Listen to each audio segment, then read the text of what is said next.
علم در کلمه لا اله الا الله چیست؟ اول نفی کنید لا اله نیست هیچ کسی مستحق این که ذاتش عبادت شود و قانون شریعتش تطبیق شود.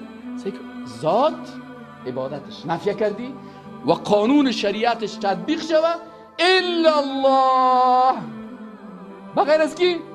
الله. این حال در اسلام این است که هم دا کلام هم دا، هم دموکرات هستم هم مسلمان هستم. تو شده نمید. دموکراسی چی است؟ حکومت نفس توسط نفس برای نفس. افرأیت من اتخذ الهه هوا. در دموکراسی میشینه همین شراب چطور چیز است؟ مادام فلانی جان تو بگو، وکیل صاحب تو بگو، سر وکیل صاحب تو بگو، شراب بسیار خوب چیز است. خلاص بلند کن این کارتایتونه. فوراً در هندوستان بری پارلمان شراب چی کردن؟ حلال کرده. معبودشان چی است؟ پارلمان است. این حالا از نگاه دموکراسی چی است؟ از نگاه دموکراسی قانون مردم جور میکنن. اما در اسلام لا اله نیست هیچ کس مستحق این که ذاتش چی شود؟ عبادت شود و قانونش اطاعت شود. کل قانون رد میکنی.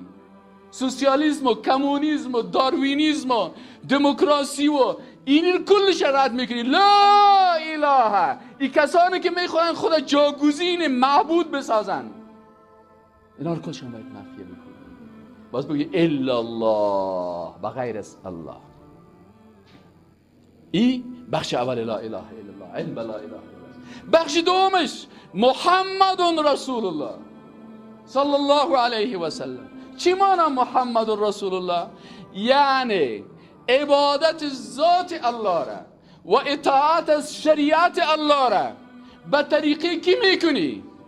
به طریقه محمد رسول الله صلی الله علیه و سلم.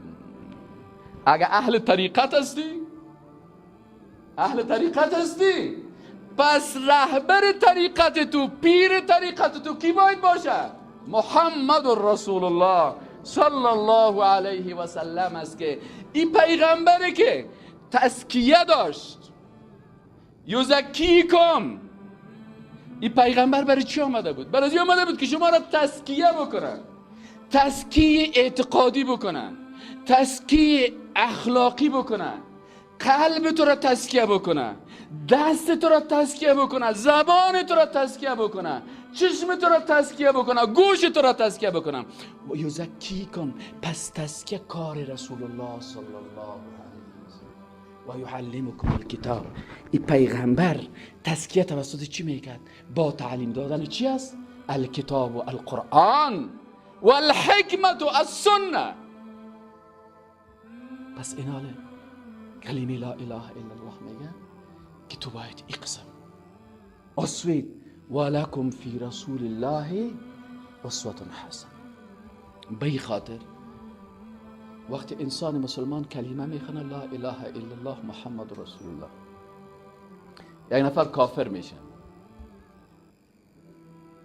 یک نفر کافر است میخوای مسلمان شد، برای شما میگه که من کافر بودم، برای من گفتین بخوان لا اله الا الله.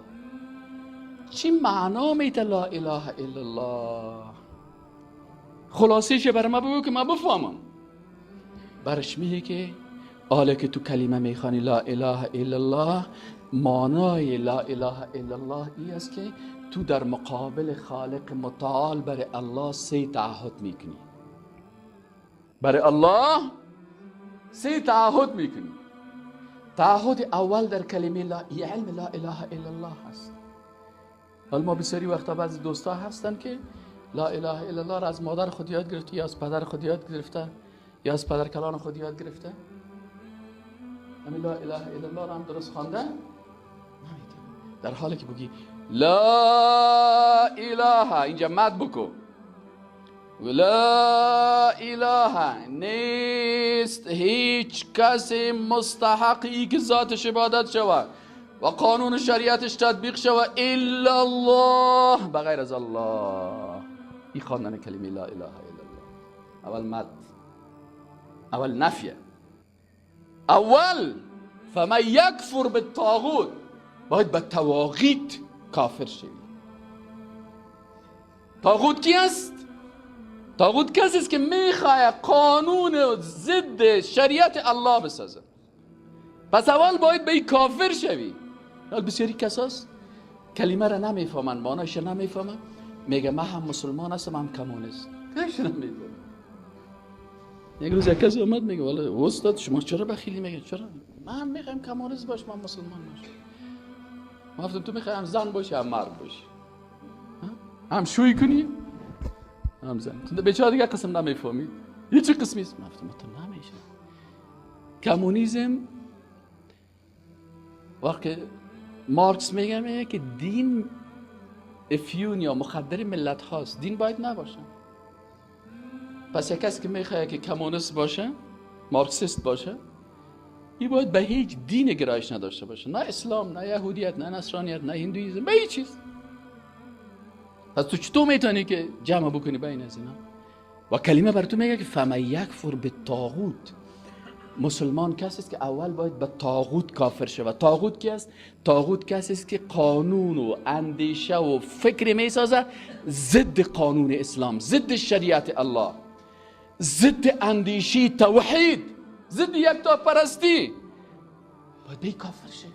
بعد از و یؤمن بالله، اول میگی لا اله، نفی میکنی، کافر میشی به تمام معبودان باطل. باز میگی الا الله، بغیر از الله لا اله نیستن یا مستحق نیستن. از این خاطر ابو جهل و ابو لهب وقتی که دیدن، ابو جهل آمد پیش ابو لهب گفت میفهمی که بیادرزاده چی میگه؟ گفت یک گپ بسیار خطرناک میگه. اونا عرب بودن، خوب معنای کلمه را میفهمیدن، معنایش دقیق میفهمیدن، زبانشان است. گفت این میگه که ما و شما 360 دانه اله داریم، 360 تا بت داریم. این آمده برای مردم میگه که بگو که لا اله، یعنی امی 360 بت بشکنان. این 360 بود برای عرب ها 360 دانه بلند منزل بود. تجارت سر از پیسه میامد برشان. ما امروز صندوقا را مانده بودن، این صندوق مثلا فلانی برش پیسه برشان میامد و دیگه میامد برای شطور میامد، گوسفند میامد، این میامد. اون وفي خبيك قال معبوداتنا روز کنین. خیسن در مقابل کلمه لا اله الا الله استاد شدن. چرا منافعشان در چی بود؟ در خطر. فرعون در مقابل لا اله الا الله استاد شد. چرا موسی علیه السلام میگه بهش بگو لا اله الا الله؟ فرعون مشاورین داشت، مشاورین خدا جمع کرد، گفت چی میگه؟ گفت این میگه که نیست هیچ کسی که ذاتش عبادت شود و قانونش. فرعون نمیگفت مرا به این عبادت بکنید، فرعون میگفت قانونی که من دارم، من ربتان هستم، انا ربکم الاعلی. اگر تو این کار بکنی باز در شریعت موسی علیه السلام بین تو فرعون و بین از غلام و بین از مساوات میشه، کلتان یک چیز میشه. تو میخوایی که مقام ربوبیت تا ایلابتی بخی که بزد موسی علیه السلام. پس اینا انسان مسلمان وقتی که لا اله الا الله را میگه، سه تعهد با الله میکنه. تعهد اول که یا الله، بغیر از ذات تو من هیچ عبادتی را به هیچ کسی دیگی، به هیچ مخلوقی نمیکنم. این تعهد است. اینا کسانی که علم به لا اله الا الله ندارن، این تعهد از پیششان بسیار مشکله و پیش بسیار عادی هست. الله میگه فصل لربک، پس نماز بخوان برای الله، برای پروردگارت نماز بخوان. وانحر، و ذبح حیوان بکو برای الله. پس فصلی وقتی که میگه فصلی، پس نماز بخوان برای الله. حالا اگر شما یک نفر ببینین که پیش روی عروس نماز میخوانن یا زیر پای عروس سجده میکنن، اینو چی میگن؟ چی میگن اینا؟ میگن والا فلانی کافر شد. چرا؟ میگه در مقابل عروس را بر عروس سجده کرد، سجده خود این کافر شد. خب سیز کافر شد. اما اگر این نفر بخش دوم قرآنه که وانحر از ذبح حیوان پرنده از زیر پای عروس مرغ کشتی، رو چی میگه؟ میگه هیچ پروا نداره. من البهو هبت رياح هباء فطار القصيد يوحك الهوى رياح السموم